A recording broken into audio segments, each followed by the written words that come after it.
Warning, censorship. Warning, censorship. Warning, censorship. I'm watching with despair places that I know and love that are part of my life are being closed down forever because of the lockdown.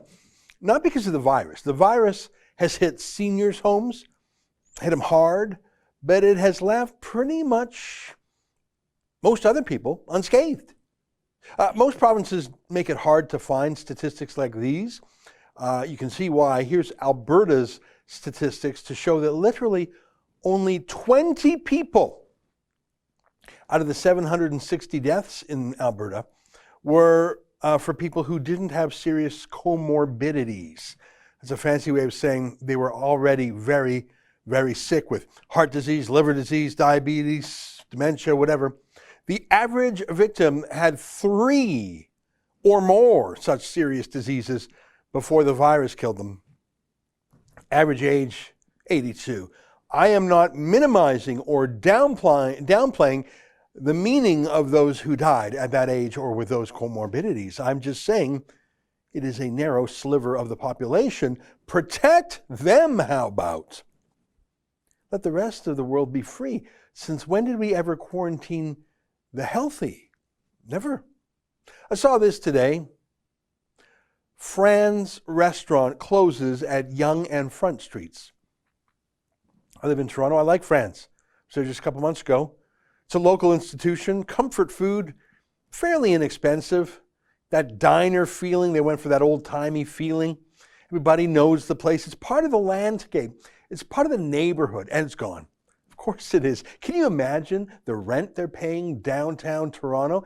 And they can't survive without letting people in. Like there's such a large space that they're not allowed to let people into the tables. They're not built for takeout and delivery.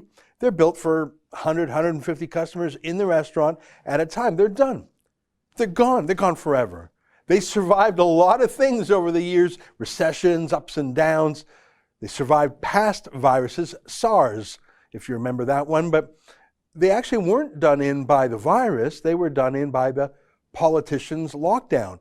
55 jobs lost, and the dreams of the owners and the neighborhood is lessened. What is it about a city that gives it character?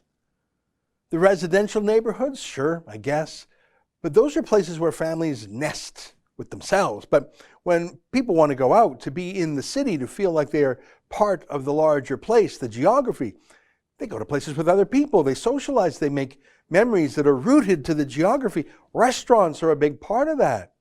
Your favorite place isn't necessarily the best place.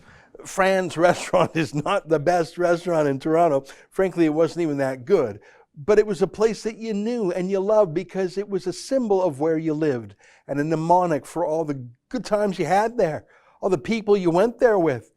There used to be a popular radio host named Dick Clark who used to say the pretty phrase, "Music is the soundtrack of our lives." I like that. It's true. When you hear a song that you love, often it's because of you thinking of something that happened to you where you were when you heard it first, or maybe it reminds you of what happened once when you heard it. Music's the soundtrack of our lives. Well, a city's restaurants and other places like that are the set of our lives, like a movie set, where things happen to us. Celebrations, victories, defeats, plans, hopes, lonely nights, lovely nights. It doesn't happen in a restaurant. It happened in a particular restaurant, in that restaurant. That's where you lived your life. That's where you yourself merged with the geography. A city is not a hotel. We're not transient tourists. We're rooted to the ground. Some institutions have been in the city for centuries. Old churches, bridges, schools. It's almost impossible to even imagine of France without the Eiffel Tower and Notre Dame. Imagine it without that. That's why the torching of the Notre Dame church felt like such a grievous wound. It wasn't a building that was being burnt. It was the city itself, nearly 1,000 years of weddings and funerals and coronations and crusades. A restaurant is not as grand as a church, but to the people who work there, it is just as meaningful. For the neighborhood that sees it as a touchstone, a local icon, a local landmark, it's what makes a neighborhood a neighborhood. And to have them die, well, things live and die, but This was not a natural death or even a death from a sickness. This was a killing. Fran's, not anymore, it's not. What's your favorite restaurant? How's it doing? Not even your favorite one, just one that was the backdrop to your life, the set upon which you lived your life, that marks your place. Look at this. Look at this story. Picture Life Without Restaurants industry asks Canadians for support, with more than 10,000 already closed. 10,000. 10,000 neighborhoods with a boarded up store. Unemployed people, dashed dreams, lost life savings. And for everyone else, what's left in the neighborhood when the places are gone? Oh, go to a drive-through like McDonald's. They'll always be open. Don't worry about them. And Costco and Walmart, I'm sure Amazon will be in the food delivery business in the next year or so to pick up the pieces.